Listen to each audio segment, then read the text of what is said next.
يا حامل القرآن قد خصك الرحمن بالفضل والتيجان. السلام عليكم ورحمة الله وبركاته. بسم الله الرحمن الرحيم. الحمد لله رب العالمين وصلى الله وسلم وبارك على رسوله الأمين وعلى آله وصحابه المتبعين صلاة وسلاما دائمين متلازمين في كل وقت وحين. മീസാൻ സബക്ക് നമ്പർ 7. നമുക്ക് ഈ പാഠത്തിൽ 14 സീഗകളെ പരിചയപ്പെടാം.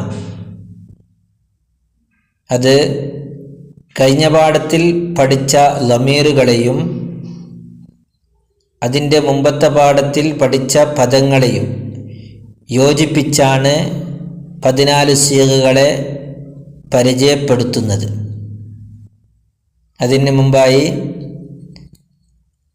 കഴിഞ്ഞ പാഠത്തിൽ പഠിച്ച ലമീറുകൾ നാം ശ്രദ്ധിക്കുക.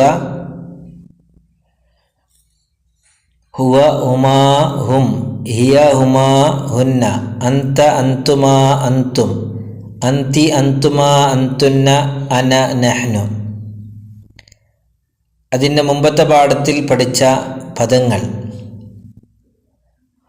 വഹ്ദാൻ, തസ്നിയ, ജംഉ, മുദക്കർ, മുഅന്നസ്, ഗായിബ്, ഹാദിർ, മുതകല്ലിം, മാളി, മഅറൂഫ്, മുസ്ബത്ത്. ഈ പദങ്ങളാണ് ആ പാഠത്തിൽ പഠിച്ചത്. എന്നാൽ ഇവ രണ്ടിനെയും, ലമീറുകളെയും ഈ പദങ്ങളെയും യോജിപ്പിച്ച് നമുക്ക് 14 സീഗകളെ പരിചയപ്പെടുത്തുന്നത് എങ്ങനെയാണെന്ന് ശ്രദ്ധിക്കുക. ഇപ്പോൾ കാണുന്ന, സ്ക്രീനിൽ കാണുന്ന കള്ളിയിലുള്ള മുഴുവൻ പദങ്ങളും വഹ്ദാനാണ്. വഹ്ദാൻ എന്ന് പറഞ്ഞാൽ ഒരാൾ. അതിൻ്റെ അർത്ഥം ഒന്ന് ശ്രദ്ധിക്കുക. ഫഅല, അവൻ, ഒരു പുരുഷൻ പ്രവർത്തിച്ചു. ഫഅലത്, അവൾ, ഒരു സ്ത്രീ പ്രവർത്തിച്ചു. ഫഅൽത, നീ ഒരു പുരുഷൻ പ്രവർത്തിച്ചു. ഫഅൽതി, നീ ഒരു സ്ത്രീ പ്രവർത്തിച്ചു. ഫഅൽതു, ഞാൻ പ്രവർത്തിച്ചു. അപ്പോൾ ഇവിടെ പറഞ്ഞത് എല്ലാം ഒരാൾ പ്രവർത്തിച്ചതിനെ കുറിച്ചാണ്. അതുകൊണ്ട് ഇത് മുഴുവനും വഹ്ദാനാണ്. ഇപ്പോൾ കാണുന്ന, സ്ക്രീനിൽ കാണുന്ന കള്ളിയിലെ മുഴുവൻ പദങ്ങളും തസ്നിയയാണ്. തസ്നിയ എന്ന് പറഞ്ഞാൽ രണ്ടാൾ. കാരണം ഈ പദങ്ങളുടെ അർത്ഥം രണ്ടാൾ പ്രവർത്തിച്ചു എന്നാണ്. ഫഅല, അവർ, 2 പുരുഷന്മാർ പ്രവർത്തിച്ചു. ഫഅലത, അവർ, 2 സ്ത്രീകൾ പ്രവർത്തിച്ചു. ഫഅൽതുമാ, നിങ്ങൾ, 2 പുരുഷന്മാർ പ്രവർത്തിച്ചു. ഫഅൽതുമാ, നിങ്ങൾ, 2 സ്ത്രീകൾ പ്രവർത്തിച്ചു. ഫഅൽന, ഞങ്ങൾ, 2 പേര് പ്രവർത്തിച്ചു. ഇവിടെ അവസാനം പറഞ്ഞ ഫഅൽന എന്നത് കുറേ പുരുഷന്മാർ, കുറേ ആളുകൾ പ്രവർത്തിച്ചാലും ഫഅൽന എന്ന് പറയും. അപ്പോൾ ഇത് ജംഉ ആയിത്തീരും. ഞങ്ങൾ കുറേ ആൾ പ്രവർത്തിച്ചാൽ ജം ആകുന്നുണ്ട്. ഞങ്ങൾ 2 ആളുകൾ പ്രവർത്തിച്ചാൽ തസ്നിയാകുന്നുണ്ട്.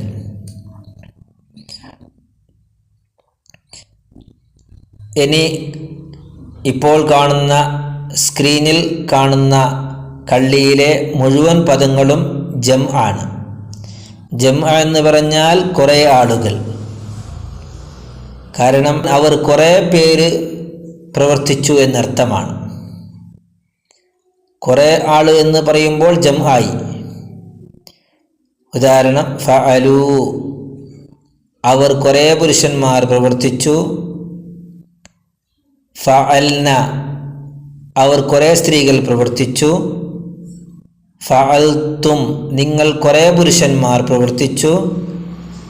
ഫഅൽതുന്ന നിങ്ങൾ കുറേ സ്ത്രീകൾ പ്രവർത്തിച്ചു. അവിടെ അവസാനം പറഞ്ഞത് അങ്ങനെയാണ്, ഫഅൽന ഞങ്ങൾ കുറേ ആളുകൾ പ്രവർത്തിച്ചാൽ ജം ആകുന്നു. ഇനി ഇപ്പോൾ കള്ളിയിൽ കാണുന്ന ഫഅല, ഫഅല, ഫഅലു ഈ 3 പദങ്ങളും പുരുഷനിക്ക് ഉള്ളതാണ്. ഇതിനെ നമുക്ക് മുദക്കർ എന്ന് പറയാം. ഈ 3 പദവും പുരുഷൻ പ്രവർത്തിച്ചു എന്നാണ് അർത്ഥം. ഈ കാണുന്ന കള്ളിയിലുള്ള പദങ്ങൾ സ്ത്രീയെ സംബന്ധിച്ചുള്ളതാണ്. ഫഅലത്, ഫഅലത, ഫഅൽന സ്ത്രീ പ്രവർത്തിച്ചു എന്നാണ്. അതുകൊണ്ട് ഇത് 3 പദവും സ്ത്രീക്കുള്ളതാണ്. അതുകൊണ്ട് നമുക്കിതിനെ മുഅന്നസ് എന്ന് പറയാം. ഈ കാണുന്ന കള്ളിയിലെ പദങ്ങൾ ഫഅൽത, ഫഅൽതുമ, ഫഅൽതും ഈ 3ഉം പുരുഷനിക്കുള്ളതാണ്. അതുകൊണ്ട് ഇതിനെ നമുക്ക് മുദക്കർ എന്ന് പറയാം. ഇനി അടുത്തതായി കാണുന്ന കള്ളിയിലുള്ള പദങ്ങൾ 3 പദവും സ്ത്രീക്കുള്ളതാണ്. ഫഅൽതി, ഫഅൽതുമ, ഫഅൽതുന്ന ഇതിനെ നമുക്ക് മുഅന്നസ് എന്ന് പറയാം. അടുത്തതായി ഈ കാണുന്ന കള്ളിയിലുള്ള 2 പദം ഇത് മുഅന്നസിനിക്കും മുദക്കറിനിക്കും പറയാവുന്നതാണ്. അതുകൊണ്ട് പ്രത്യേകമായി മുഅന്നസ് അല്ലെങ്കിൽ മുദക്കർ എന്ന് പറയേണ്ടതില്ല. ആണ് പ്രവർത്തിച്ചാൽ മുദക്കർ എന്ന് പറയാം, വേണമെങ്കിൽ സ്ത്രീ പ്രവർത്തിച്ചാൽ മുഅന്നസ് എന്ന് പറയാം. ഇനി ഈ കാണുന്ന കള്ളിയിലെ 6 പദങ്ങൾ ഇത് മറഞ്ഞ ആൾക്കുള്ളതാണ്.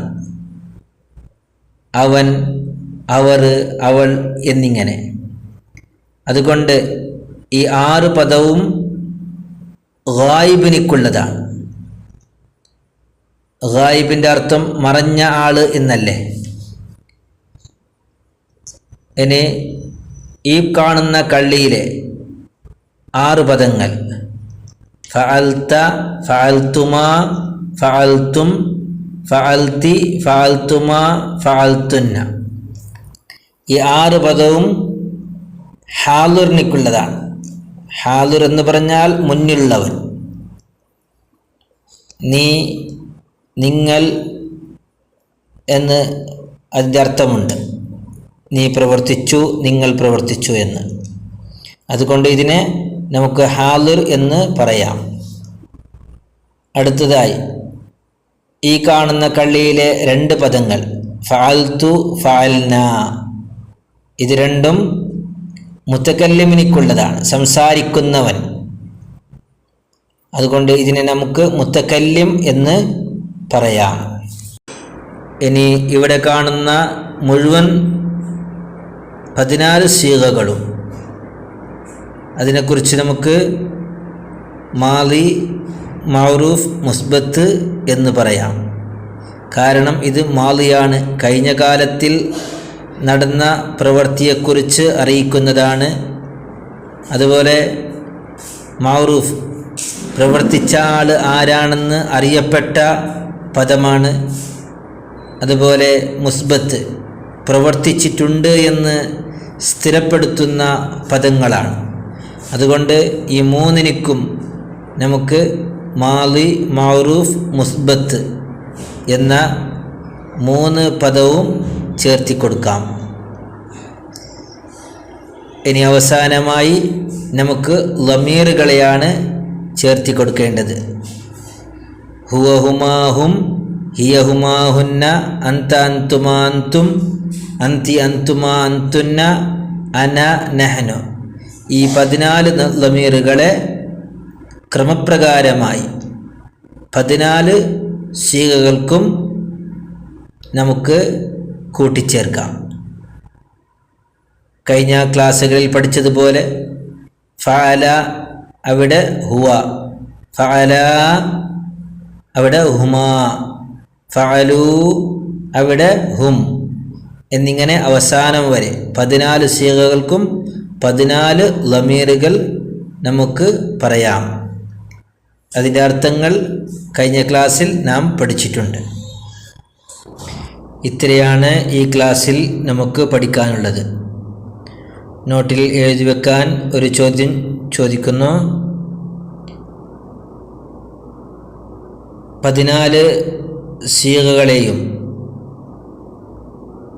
പാഠത്തിൽ പഠിച്ചത് പ്രകാരം ക്രമത്തിലായി എഴുതുക. ഇതിൻ്റെ ഉത്തരം നിങ്ങൾ തന്നെ എഴുതേണ്ടതാണ്. ഒരു മോഡലിന് വേണ്ടി നിങ്ങൾക്കറിയാൻ ഒന്നാമത്തെ സീഗയെ ഇവിടെ പരിചയപ്പെടുത്തുന്നു. ഫഅല വഹ്ദാൻ മുദക്കർ ഗായിബ്, മാളി മഅറൂഫ് മുസ്ബത്ത്, ലമീർ ഹുവ. ഇതാണ് ഒന്നാമത്തെ സീഗ. ബാക്കി സീഗകൾ നിങ്ങൾ എഴുതുക. ഇവിടെ നിർത്തുന്നു. ഇൻഷാ അല്ലാഹ് തുടരും. വസല്ലല്ലാഹു അലാ ഖൈരി ഖൽഖിഹി സയ്യിദിനാ മുഹമ്മദിൻ വആലിഹി വസഹ്ബിഹി വസല്ലം. അസ്സലാമു അലൈക്കും വറഹ്മത്തുള്ളാഹി വബറകാതുഹു.